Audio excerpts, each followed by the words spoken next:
right, welcome into Surviving Paradise, the podcast that takes a sometimes serious, oftentimes humorous look at the claim by Jehovah's Witnesses that they are living in a modern day spiritual paradise. I am your host, Stacy Bauman, former elder, ministerial servant, and most importantly, a little guy raised as one of Jehovah's Witnesses throughout the 1970s and 1980s.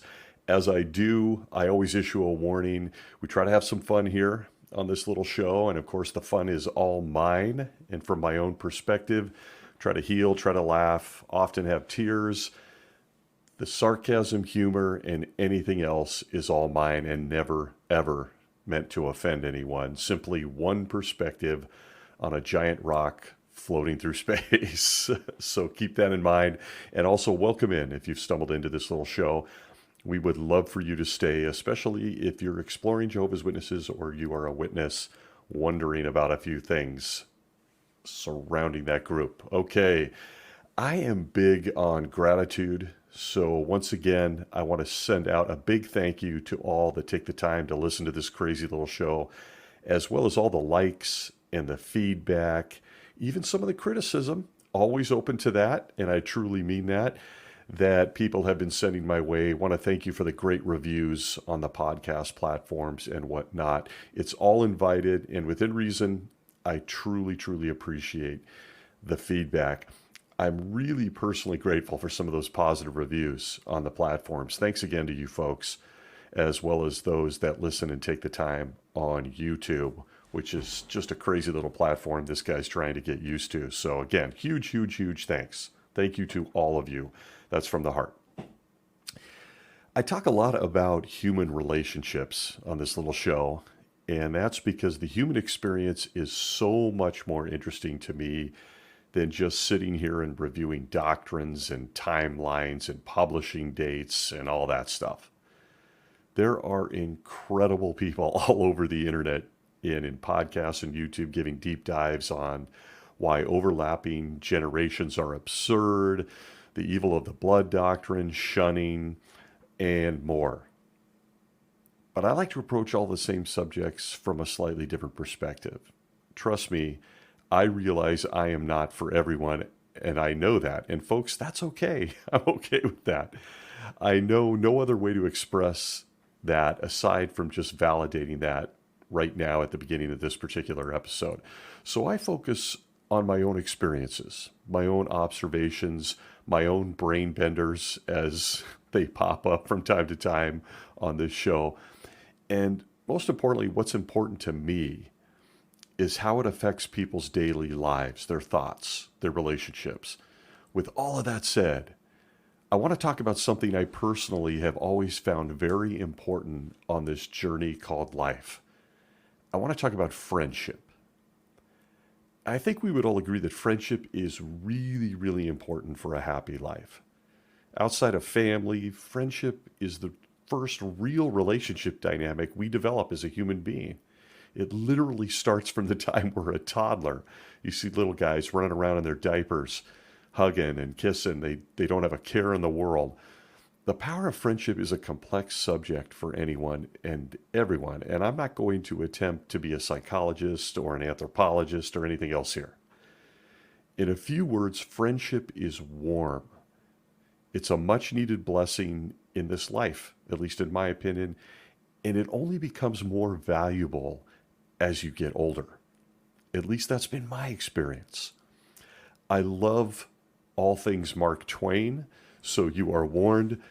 A quote from Mark Twain that's always stood out to me was this, quote, "When we think of friends and call their faces out of the shadows and their voices out of the echoes that faint along the corridors of memory, and do it without knowing why save that we love to do it, we content ourselves that friendship is a reality and not a fancy, that it is built upon a rock and not upon the sands that dissolve away with the ebbing tides and carry their monuments with them." End quote. Full disclosure, I just love the way Mark Twain thought. And I thought that quote really stands out when it comes to friendship. It really describes it well. I love that quote. It seems so true, so real to the experience we have when we're building friendship. And it really, at the end of the day, captures how I view friendship. Outside of family and romantic relationships, friendship is arguably the most important relationship any of us develop in life, period. So please keep my mindset and those thoughts at the back of your mind for a bit as we explore what friendship means to a Jehovah's Witness. Friendship is important to Jehovah's Witnesses, but at times it takes on an almost bizarre dynamic, as you will come to see. Frankly, like everything in the religion, all things revolve around the organization and any number of their teachings. A hodgepodge of things they claim all somehow connect together and apply.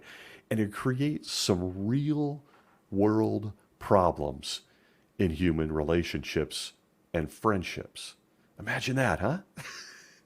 You're probably here because you already recognize that.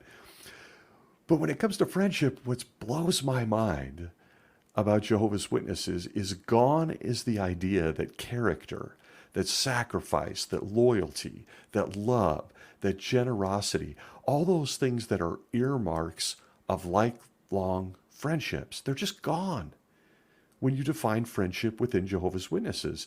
As you will see, friendship within this organization comes down to one fact. It's all conditional. Any friendship, any relationship within Jehovah's Witnesses is conditional. That's a fact. If you're bristling, well, you should be.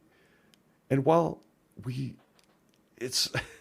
I guess at the end, it's okay to say, well, Stacy, all relationships are conditional. And listen, I would agree.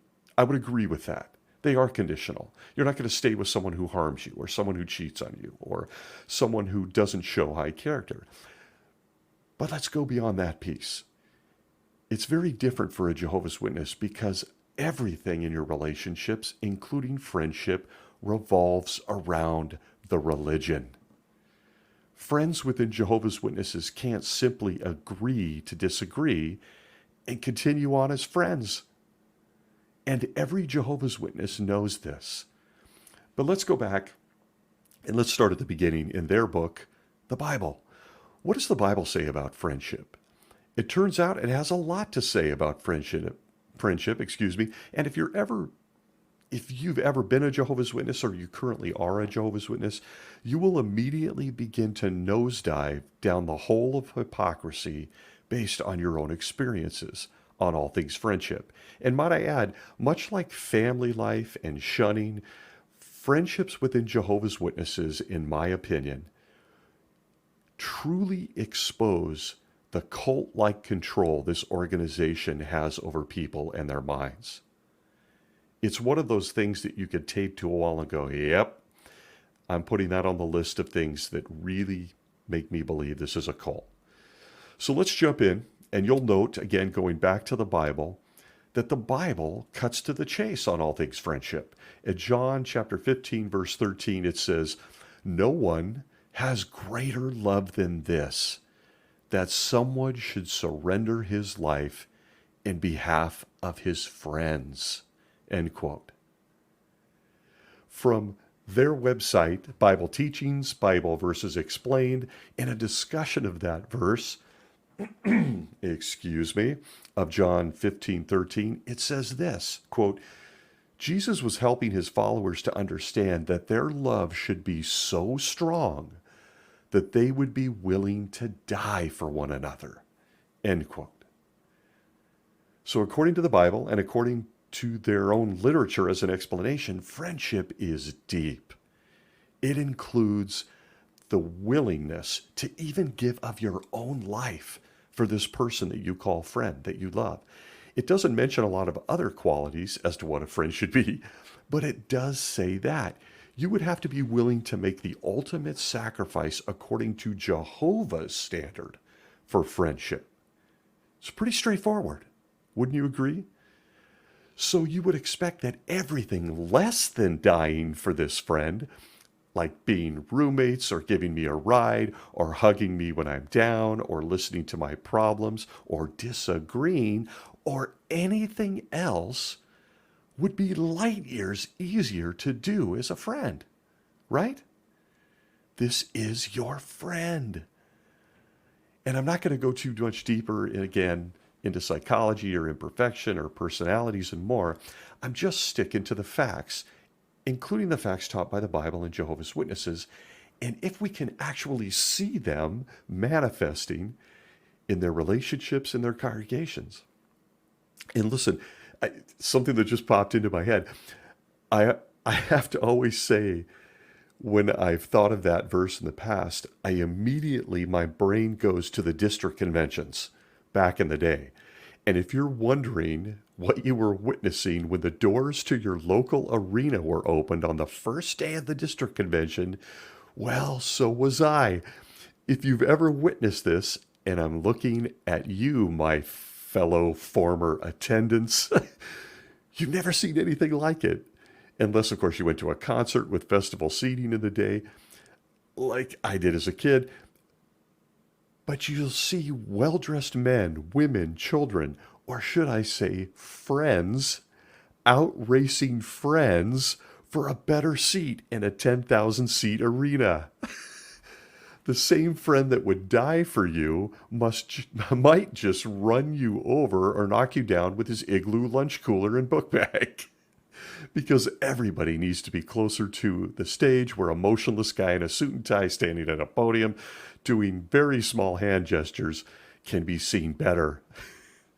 I digress. But the very God of Jehovah's Witnesses laid the groundwork for friendship. It was supposed to run so deep that you might be willing to lay down your life for each other. It all seems so simple, with explanations from Jehovah himself in the Bible, as well as, might I add, in one short sentence. And then, of course, countless billions of pages on what that sentence and what that sacrifice and what friendship means. But according to the governing body, that sentence and all that rotates around John in chapter 15, well, how do I say this? It just isn't true.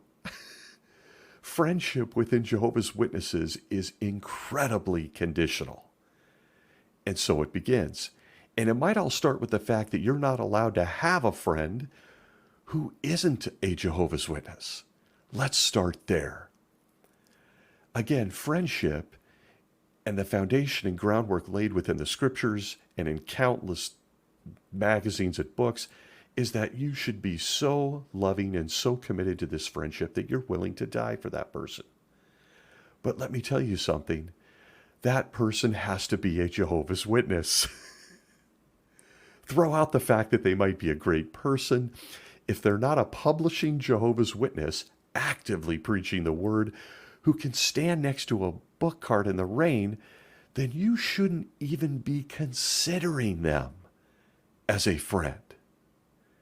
From the Bible Teachings, Bible Questions Answered, what does the Bible say about friendship? All on the website, under the subheading, What Makes a Good Friend?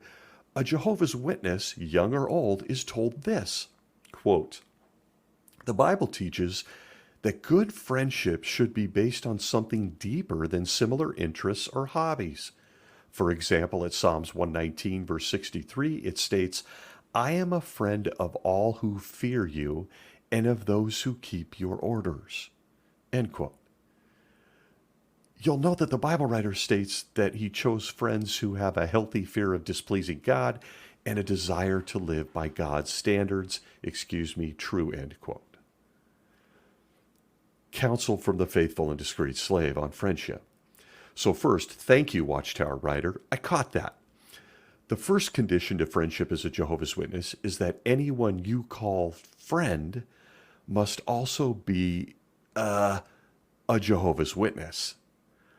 I've done past shows on associations and 1 Corinthians 15:33, a scripture drummed into the brains of the kids inside Jehovah's Witnesses, but it applies to all Jehovah's Witnesses. So where does that leave us? Just from the word go. The insinuation, not so subtle, and there's countless other references, trust me, is that anyone you call a friend must first be a Jehovah's Witness. And trust me, that means baptized. Like you could get away with unbaptized publisher friendships and whatnot for a time. But eventually, if someone's dragging their feet about getting in the pool, that person becomes questionable, and maybe they're not the closest friend you should seek. So by Jehovah's Witness standards, and we all grew up this way, throw out the person's qualities or the years of loyal friendship prior to being a Jehovah's Witness. Nothing and none of it matters now. Your pool of friends and who you choose to call friend should only exist within the confines of Jehovah's Witnesses. And I have to mention the sickest irony of all of this. And again, welcome to this podcast where I just get streaming lines of thought. But one of the sickest ironies in all of this is that A, they're saying the most critical part to friendship is that you worship Jehovah and you're a Jehovah's Witness. So what that means by extension is you may have a pedophile in your congregation who's baptized as a Jehovah's Witness, and he or she is still considered better than a friend that simply didn't want to be a Jehovah's Witness, didn't agree with it, or has their own religion. Nope. The person sitting in your kingdom hall that is hidden and they are not turning over to the authorities that may have committed grotesque sins is baptized, so they're in the pool of what you might call friend. Let that sink in. The loopholes created by the governing body themselves create this type of stuff. Friendship is so much more nuanced. It's about character and qualities. But no, it isn't. You must first be a Jehovah's Witness. From the Watchtower of 1996, March 15th, pages 15 through 20, the article, Meeting the Challenge of Loyalty, we get this nugget of Holy Spirit, quote, if we are loyal to Jehovah God, we will avoid making friends with all who are his enemies. That is why the disciple James wrote, quote, adulteresses, do you not know that the friendship with the world is enmity with God? Whoever therefore wants to be a friend of the world, non-Jehovah's Witness, is constituting himself an enemy of God, end quote. The reason I even bring this up is because the pool of people a Jehovah's Witness is told should be their friend is extremely small. Jehovah's Witness kids in school don't have sleepovers at non-JW kids' homes. Adult Jehovah's Witnesses don't go to happy hour or fishing or to the movies with people at work. I grew up, and I'm sure many people listening grew up with the term worldly person. And that referred to anyone that wasn't a Jehovah's Witness. And that included people sitting in the Kingdom Hall who just hadn't gotten baptized because, folks, technically they're not Jehovah's Witnesses.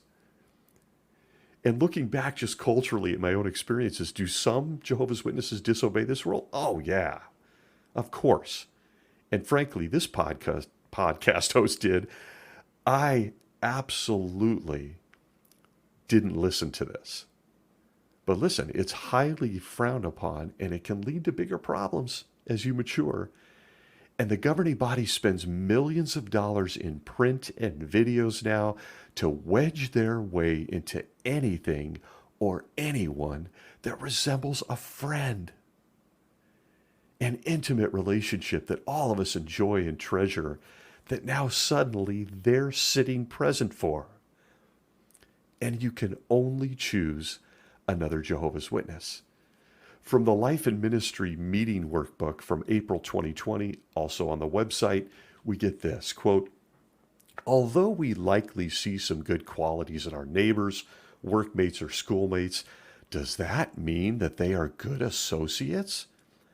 What can help us determine if someone is good association or not? Will their companionship help me improve my relationship with Jehovah? What do their conversations reveal about what is important to them? Ask yourself, what effect are my associates having on my relationship with Jehovah? End quote. I want to take a trip back in time a little bit and find out if you were like me as a kid. And again, I grew up in the 70s and 80s. I did not listen to this. As you will see, I played the fence. I had great friends within the organization. I had great friends that had nothing to do with Jehovah's Witnesses. So thankful for that. But were you like me as a kid? I would beg my mother to let one of my little buddies from school come over, spend the night. When she said, no, no, Stacy, he's not a Jehovah's Witness, I would then, as a kid, launch into all of his good qualities. Why he was my right-hand man, how he stood up for me at school, or how we loved the same music and sports. And listen, I'm sure I wasn't the only one who did this. But, Mom, these are good people. He's a good guy. No, he doesn't believe in guys in New York or an invisible guy in heaven or in 1914. No, he doesn't. He doesn't. But he's a really good kid. He's my friend. And listen, I eventually, personally, because I had a single mother, wore my mother down, and I had lots of Jehovah's Witness friends. Non-Jehovah's friends, true. But listen, within Jehovah's Witnesses, even in my day, that wasn't the norm. That wasn't the norm. I think there are probably plenty of people that can relate to this. In fact, I started becoming that kid in the congregation that people were looking at, well, he's got a lot of worldly friends. He's playing sports. He's not at all the meetings. And of course, they immediately attack the sacred world of friendship. That's because of who his friends are. And I will admit that friendship is a very big deal to me. As a kid, my friends were not based on whether they were a Jehovah's Witness or not. I had very close friends at school that weren't JWs, and I also had very close friends that were JWs, and I absolutely loved those guys. I know I wasn't alone. In all honesty, I'm very glad I did that because when I left the organization, I lost the core group of close friends that reached back to my teenage years as a Jehovah's Witness that were witnesses. And wouldn't you know it, the friends I had lost contact with for years, the worldly people, going all the way back to elementary school, suddenly came back into my life as an adult. And some of those, a small handful, are my closest friends at this very moment. Had I not valued their friendships as a kid, even while I was a Jehovah's Witness, I would have been virtually friendless when I left. Because listen, I had a group of 4 or 5 guys that in the early 80s that were my closest friends. We were a pack. We did everything together. One in particular became my best friend up to a few years ago when the shunning began. But those guys were wonderful guys, and I treasure those memories. And no, we were Jehovah's Witnesses, but let me tell you something, we didn't act like it, not when the lights weren't on. But those guys, as we matured, a couple of us have become elders or ministerial servants. When I walked away, those friendships were gone. Gone. And for me, I had to build in my own mind just how absurd this was, because friendship is special to me. It came down to this. I like pineapple on my pizza, but you don't. So we can't be friends. And to me, I'm sorry, as simplistic as it sounds, that sums up a Jehovah's Witness view on friendship. That's how deep it is. You must like everything I like. You must believe everything I believe. And most importantly, you must believe 9 guys in upstate New York were chosen by King Jesus in 1919, and everything that they say about life and beyond is correct until they get new light. Not very subtle. So there it is. Friendship for a Jehovah's Witness, in my viewpoint and by my experience, is very conditional. You must be a Jehovah's Witness to have a deep friendship. Furthermore, once you become a Jehovah's Witness, you must cut off the friends that aren't. And this usually happens very subtly. Wouldn't you agree? Have you had this experience? In a nutshell, I like the pineapples, but you don't. Even though you like me, we can't be friends. That in a nutshell, in simplified terms, is the depth of friendship with Jehovah's Witnesses, particularly from the foundation point, which says we can't even be friends because we don't agree on everything. But if you think that is the only part of friendship that is conditional to a Jehovah's Witness, in my opinion, you would be very, very wrong. Let's take a look at what friendships within Jehovah's Witnesses look like. What do we see with friends that are fellow Jehovah's Witnesses? They are deep and treasured relationships, right? They are the definition of loyalty, right? The definition of kindness, right? Well, now we're getting into the deeper part of this subject of friendship. When you only have other Jehovah's Witnesses to choose from for friendship, you would expect to hear of truly deep, enriching friendships as they navigate this wicked system of things hand in hand on their way to a paradise earth. You would expect to see the highest of character in your relationships and friendships, right? And yes, let me just get this out of the way right now because the sarcasm is dripping. There are those friendships within Jehovah's Witnesses. Trust me, there are. There are very high character, loving, wonderful people. It's part of the reason I do this podcast. I hope some of them will listen and start thinking about this and how this organization impacts their life. But there are wonderful people, loyal friends, good people. Remember the first condition. But those friendships do exist as long as you're a Jehovah's Witness. But look, anytime you get a group of diverse people together regularly, you're going to have issues and challenges. That's a fact of life. We're a bunch of animals on a rock. Most people who are raised Jehovah's Witnesses will tell you that a congregation dynamic is a lot like any other social institution or group. The Dubs spend several days a week at a Kingdom Hall. They then spend their weekends trying to talk other people into coming to said Kingdom Hall and becoming Jehovah's Witnesses. They're together a lot in environments that don't feature a lot of fun or bonding. They're jammed into minivans. Sisters are put with other sisters they do not know well or even like, and they have to do all sorts of fun things together, like creating talks or demonstrations for the meetings. There's lots of cliques. There's the wealthy J-dubs versus the poor J-dubs. There are nice kids. There are jerk, bratty kids. There are nice adults. There are jerk adults. I could go on for hours on some kids being left out of social activities, or the sweet, shy people that don't get invited to anything. There are so many stories. And any JW is likely to have these stories. Listen, the congregations don't differ from each other.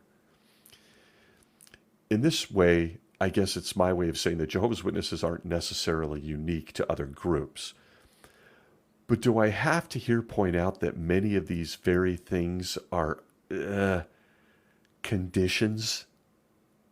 They're conditions to friendship even among fellow Jehovah's Witnesses.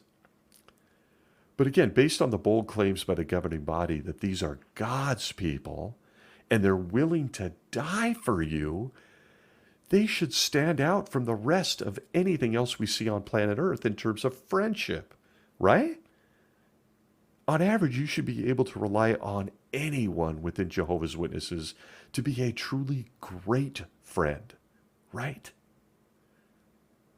And again, there are high character witnesses who put great weight on friendship.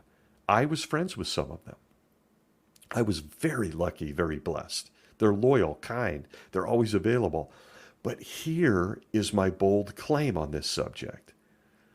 Those same people would very likely be great friends even if they were not a Jehovah's Witness.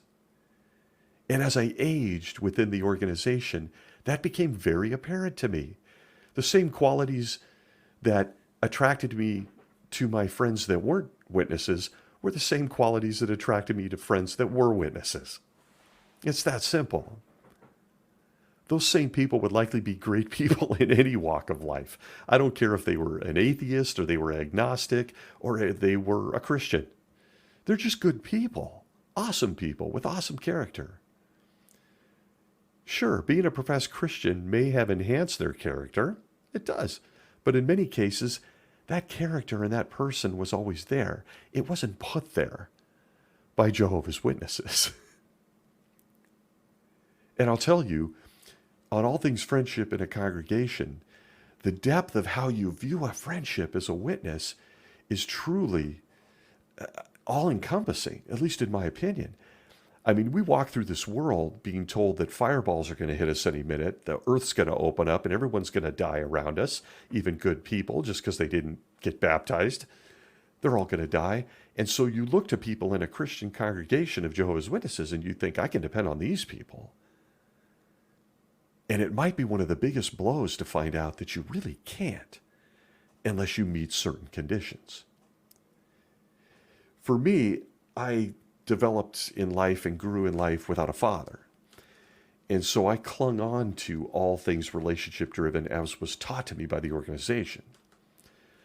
Jehovah's Witnesses consistently point to examples of great friendship in the Bible. You remember Ruth and Naomi, the ladies. They point to that. And look, my personal favorite was David, King David, and Jonathan, the son of King Saul. And in the case of the guys, they dismiss so many details regarding their secret friendship. The political implications to the empire, Jonathan being passed over for kingship, but forming a secret alliance with David, Jonathan lying and fooling his own father, and, how do I say this delicately, some other what appear to be fairly obvious truths regarding their feelings for each other, David and Jonathan.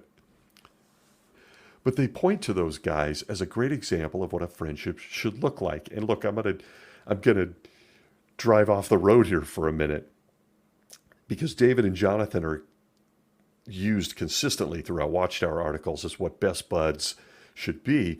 But there's some irony surrounding that friendship that really, I don't even know if they have anything to do with Jehovah's Witnesses. But David said this, King David said this about his bud, Jonathan, quote, "More wonderful was your love to me than the love of women," end quote. 2 Samuel 1:26, if you want to check that out. And look, this has been debated by scholars and other people. That's fine. But to me, I think it's obvious there might have been something else going on between the two guys that didn't include tossing back beers and going fishing together. I love my buddies. I tell them I love them, but when I differentiate that I love them in a certain way more than a woman, is it fair to say that something else might be going on? Thank you, governing body, for giving them as an example of friendship. Not sure it's even accurate. But, well, how do I say it? When they use this as a model of what two friends should be, particularly brothers, and how I grew up thinking about it, it doesn't stop there. From the Watchtower of 2011, December 1st, pages 16 through 17, under the article, "How Can We Choose Good Friends?" we get this, quote, "The inspired Bible writer David selected his friends wisely. He associated with those who helped him keep his integrity as a servant of God," end quote. Look, eventually I'm going to get there because it's one of my favorite Bible subjects. But can we talk about King David as a friend? Was David even a good friend himself?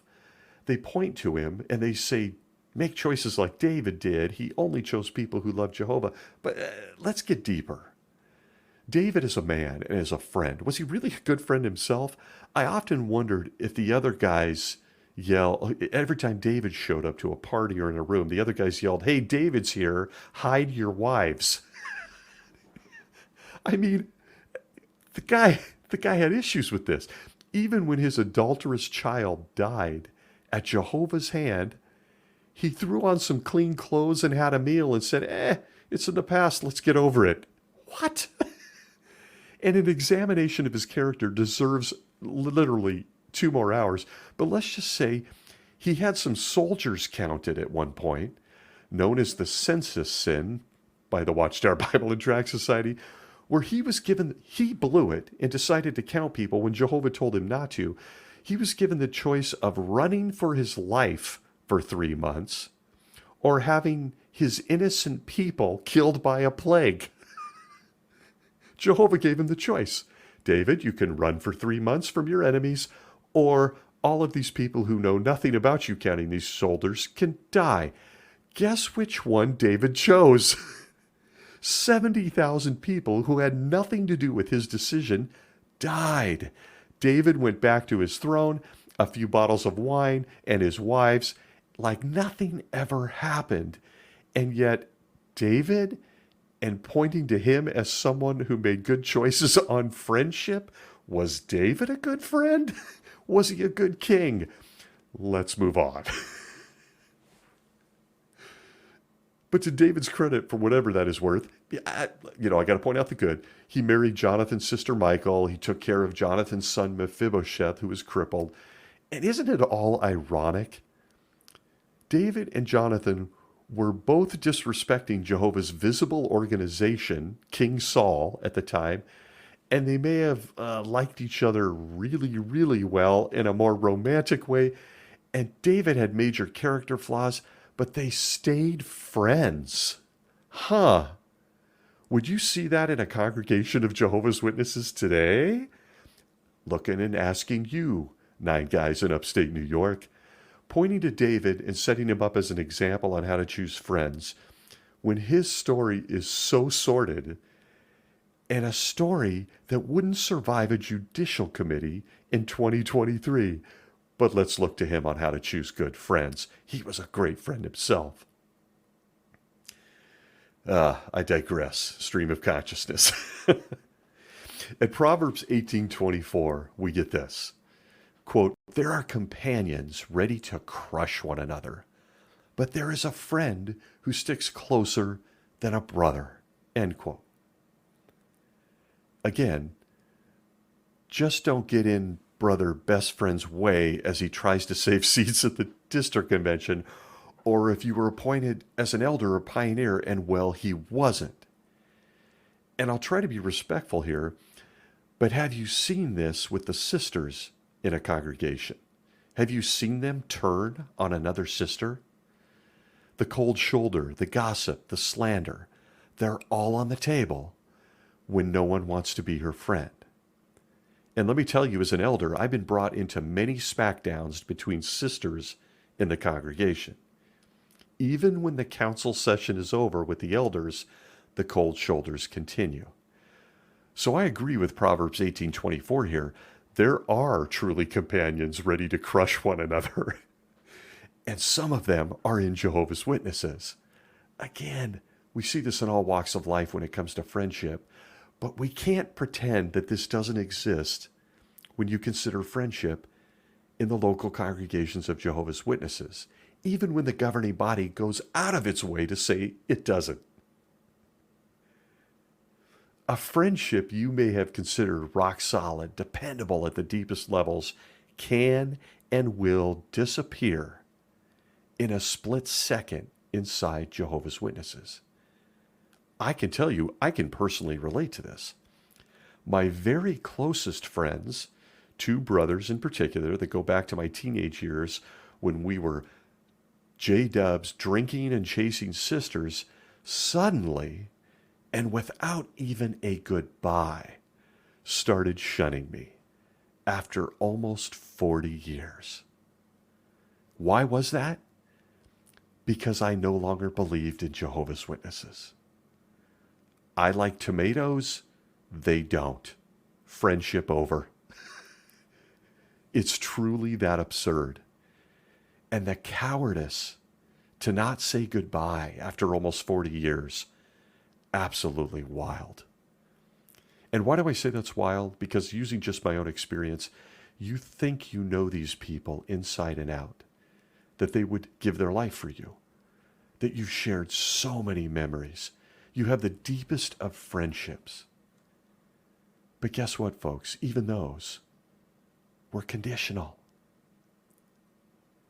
The friendship of in particular, the 2 men that were very close to me that I love immensely, was conditional.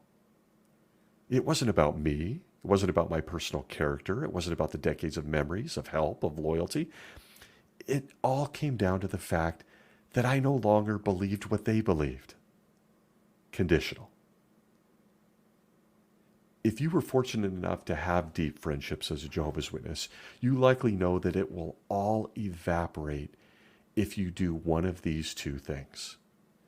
The first thing, if you do something wrong as a Jehovah's Witness, any friend you have that learns of it or knows of it is required to go tell the elders. That's a fact. A friendship that's gone on for decades, where you've shared unbelievable experiences together, you slip up and they find out about it, that friend is required and commanded to turn you in. It's considered a life or death issue. From the Insight of the Scriptures, Volume 2, page 969, we're told this under the subheading, Sharing in the Sins of Others.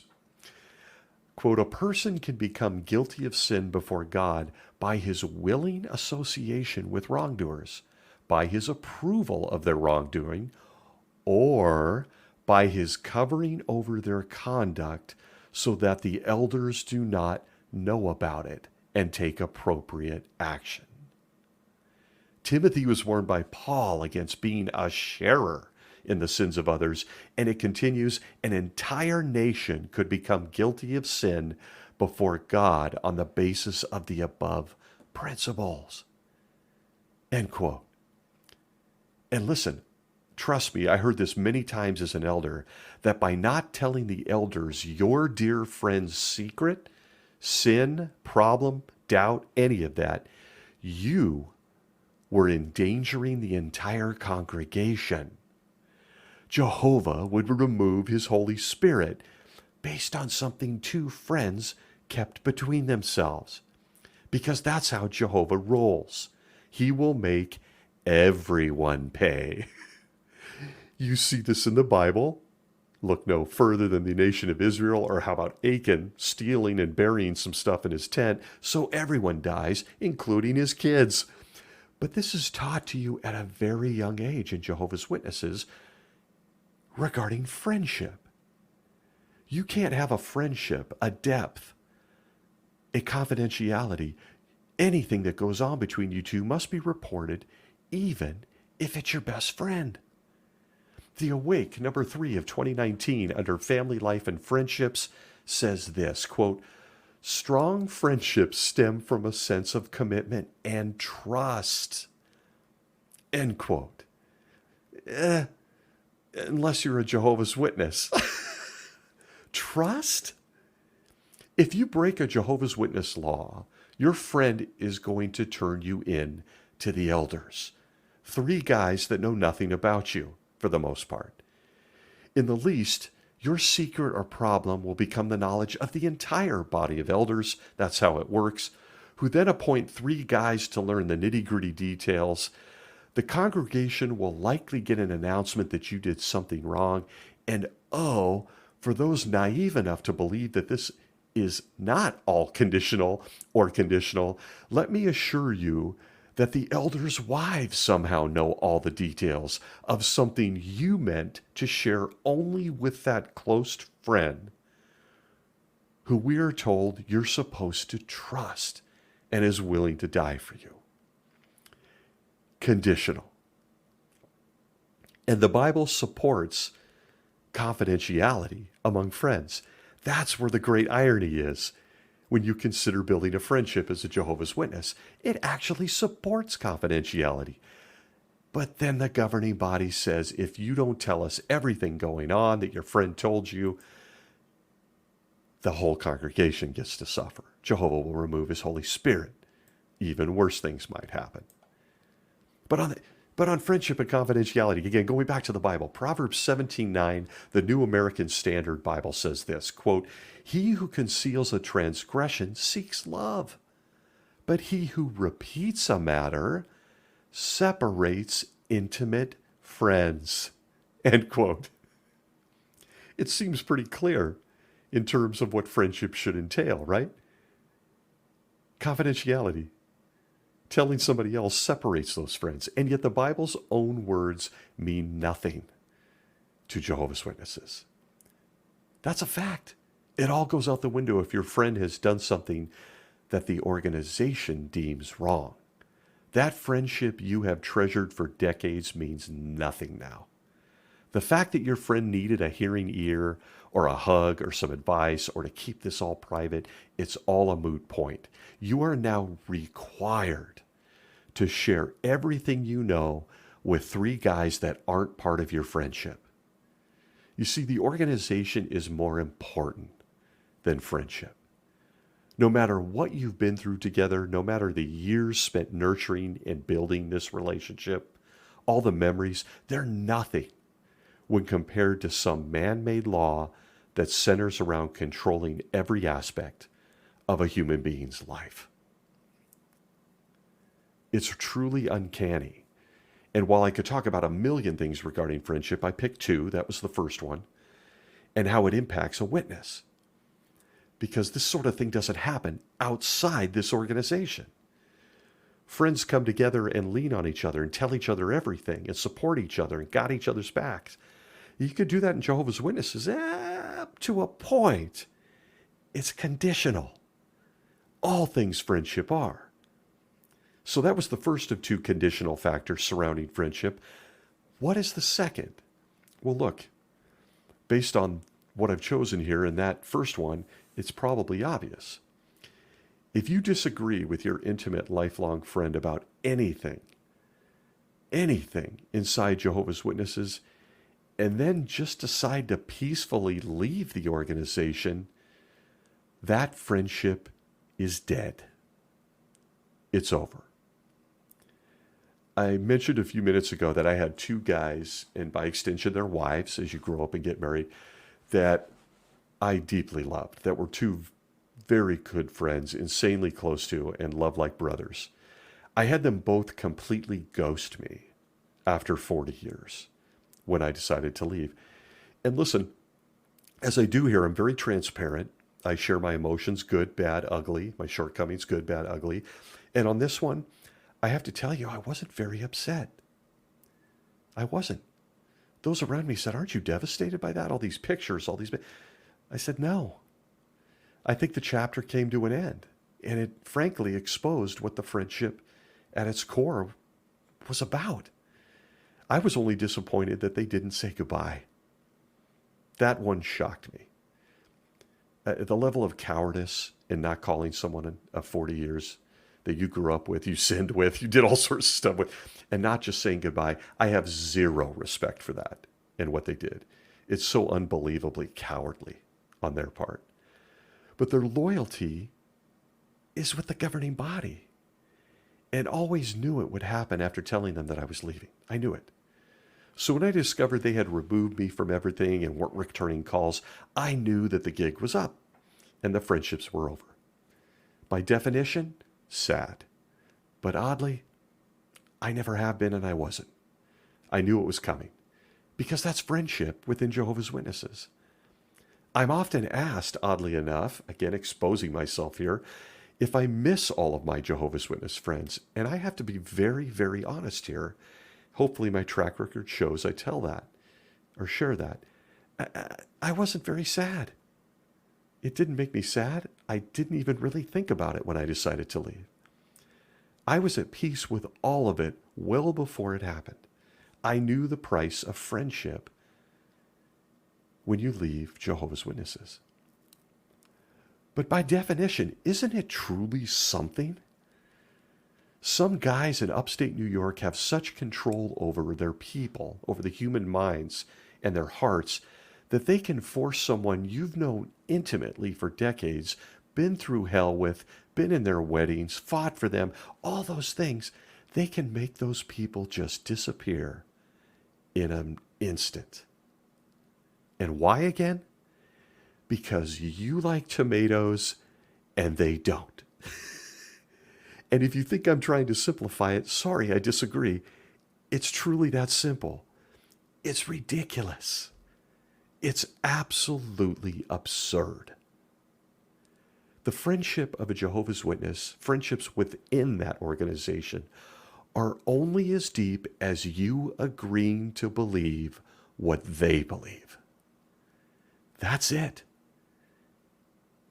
If you don't meet that condition, you don't have a friendship. They like to point to 1 John chapter 2 in verse 19 where they say, quote, "They went out from us, but they were not of our sort. For if they had been of our sort, they would have remained with us.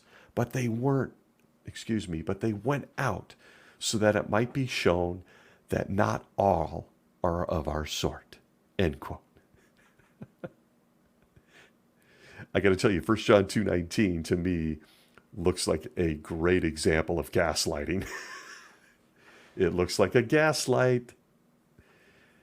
Never mind that nearly every Jehovah's Witness has no idea the context of that scripture, which is John actually speaking about the Antichrist. They go on to apply it to all things Jehovah's Witness. If you don't believe that Stephen Lett was chosen by Jesus to be his guy on earth, if you don't believe that light can be new when it was never light to begin with, how does it be new? If you don't believe that Jehovah made DNA but can't seem to balance his finances and constantly needs your money, if you struggle with 1914 and 1919 since they're nowhere mentioned in the Bible and based on a wrong date anyway, if you can't believe a God of love would allow harm to children in his places of worship, if you can't wrap your head around what an overlapping generation is and are uncomfortable with the fact that we aren't supposed to be here at all in 2023, on and on it goes. If none of that rings true to you, I can't be your friend. And listen, 99.9% of people that decide they no longer want to be a Jehovah's Witness don't lash out at their friends or cause a riot in a kingdom hall when they leave. They just leave. They go to live life. Many of those agree to not discuss their time as a Jehovah's Witness or their disagreements or their beliefs in order to maintain those friendships within Jehovah's Witness culture. But it's a no-go. It's not going to happen. If you simply don't believe what they believe, we can't be friends. I love tomatoes. You hate them. We can't be friends.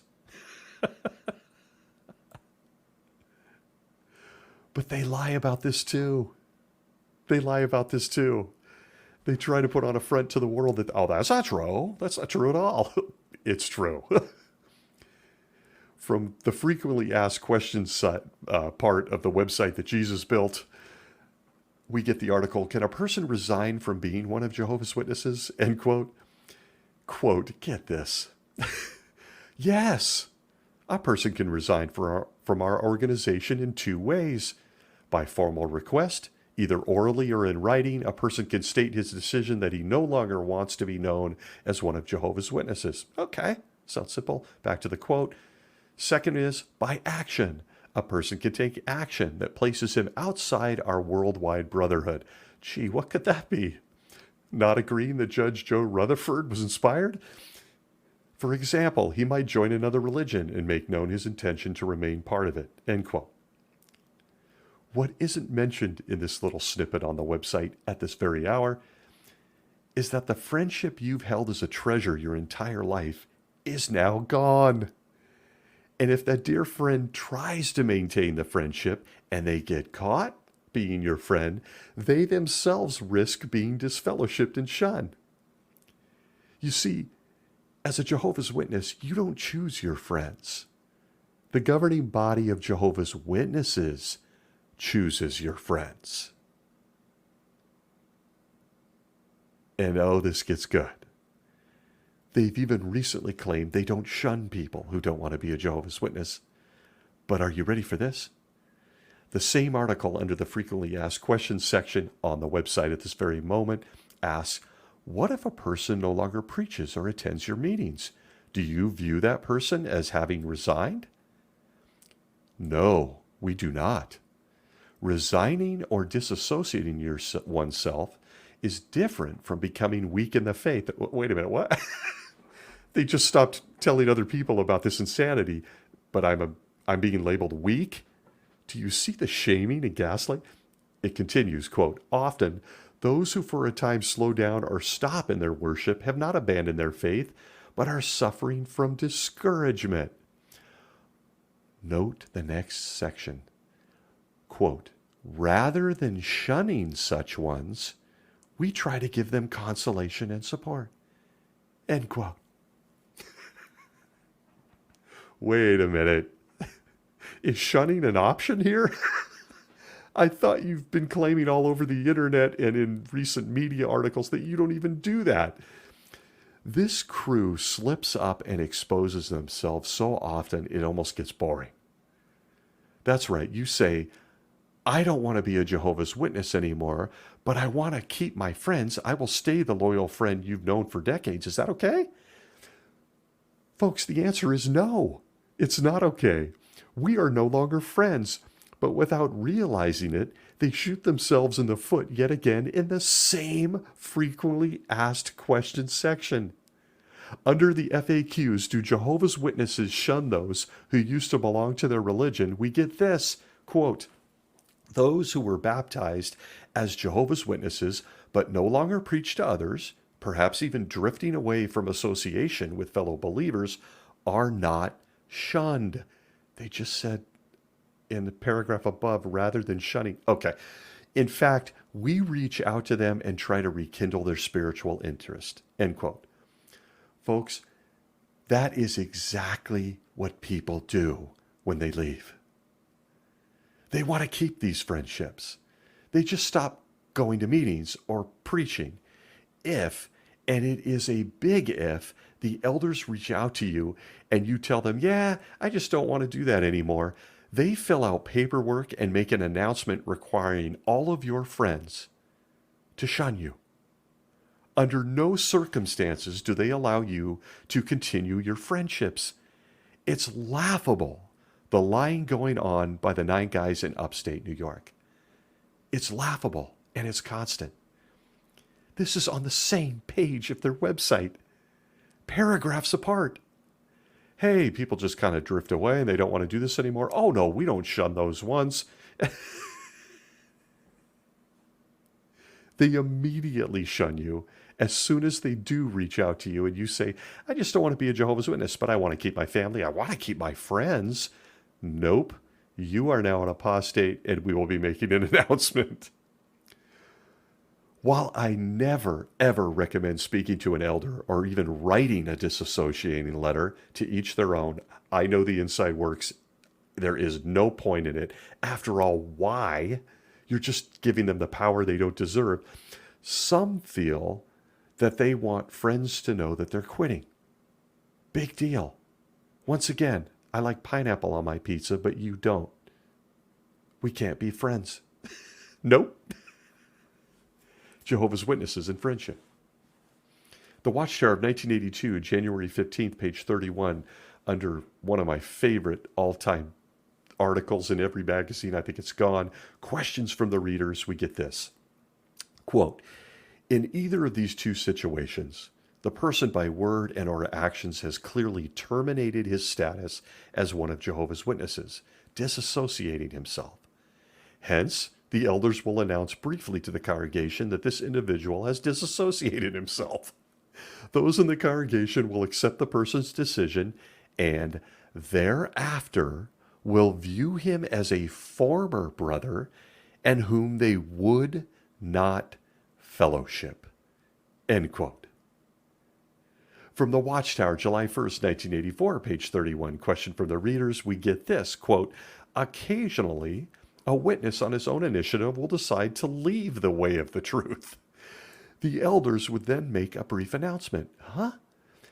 They then will adhere to the inspired injunction not to receive such a one into their homes or say a greeting to him so as not to become a sharer in his wicked works.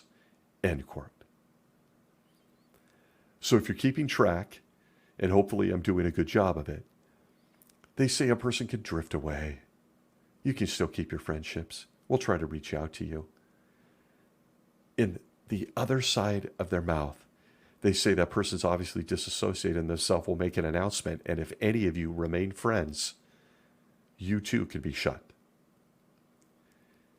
And so ends a friendship that had nothing to do with the religion, the elders, the governing body, none of it. Just two people who were very close. It's gone in the blink of an eye, unless you like pineapple on your pizza just like they do. In all honesty, this isn't shocking to any Jehovah's Witness or ex-Jehovah's Witness when considering friendship. We all know this.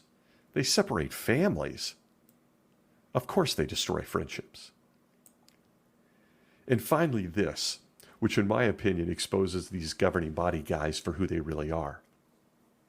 In the Watchtower of 1985, May 15th, page 3 and 4, under True Friends, Why So Hard to Find, under the subheading Shallow Friendships, quote, many people nevertheless claim that they do have friends.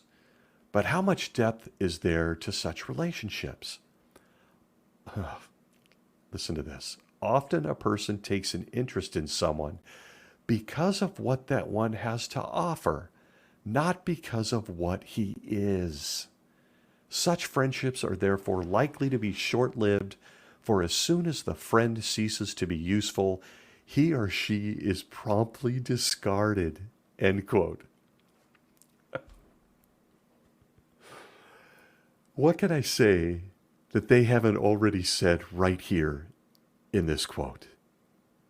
Do you mean like not accepting me for who I am as a non-Jehovah's Witness?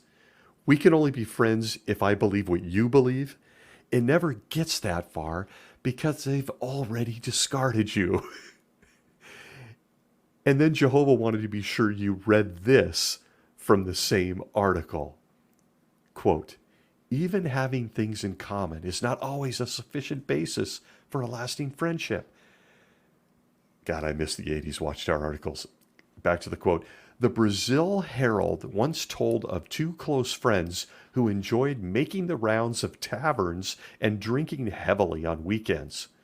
Once, though, they got into a dispute over which one of them was the better he-man. To prove his claim, one of them emptied his gun into the other. The killer later said that he had murdered his best friend. End quote. Same article on shallow friendships.